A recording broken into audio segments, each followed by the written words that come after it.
ആണില്ലെങ്കിൽ 4 പെരയുടെ തൂണിനെയെങ്കിലും പേടിക്കടി. അതിനും മറുപടിയില്ല. നിന്റെ ശീലം ഞാൻ നന്നാക്കും. പിന്നെ അടി വീഴുന്ന ശബ്ദമാണ്. 1 2 3. ഇനി മരം കയറുവോ? 1 2 3. ഇനി ആൺകുട്ടികളായി തല്ലുവിടുവോ? 1 2 3. ഞാൻ ചെവിട് പൊത്തി മുറ്റത്തേക്ക് ഇറങ്ങി നിന്നു. എനിക്ക് വയ്യ.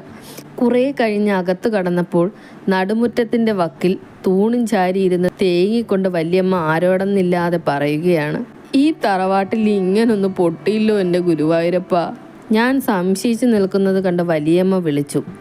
അടുത്ത് ഭയത്തോടെയാണ് ചെന്നത്. പക്ഷെ വലിയമ്മ എന്നെ കെട്ടിപ്പിടിച്ച് ഉറക്കെ കരഞ്ഞു. നീ ഒരു ആൺകുട്ടിയാ മോനെ, നാളേക്ക് നീയേ ഉള്ളൂ. വല്യമ്മയുടെ പിടിപിടിച്ച് ഞാൻ അമ്മയുടെ അടുത്തേക്ക് ചെന്നു. അപ്പോൾ അമ്മയും കണ്ണു തുടയ്ക്കുന്നത് കണ്ടു. വലിയമ്മ കരഞ്ഞത് എന്തിനാണ്? അവർ കരയാത്ത ദിവസമില്ല. അമ്മ പറഞ്ഞു തന്നു, വലിയമ്മയ്ക്ക് ആരുമില്ല, വലിയമ്മയ്ക്ക് പണമില്ല. എൻ്റെ അമ്മയ്ക്ക് ആൺകുട്ടിയുണ്ട്. മാസം തോറും അച്ഛൻ പണം അയക്കുന്നുണ്ട്. അമ്മയ്ക്ക് വലിയമ്മയുടെ കാര്യം ഓർക്കുമ്പോൾ വിഷമമുണ്ട്. പറയുമ്പോൾ തൊണ്ടയിടറും.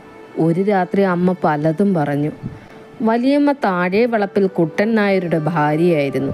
കുട്ടൻ നായർ ആ വലിയ തറവാട്ടിലെ കാരണവരായിരുന്നു. കച്ചവടം ഉണ്ടായിരുന്നു. വലിയമ്മ താഴെ വളപ്പിൽ തന്നെയായിരുന്നു താമസം.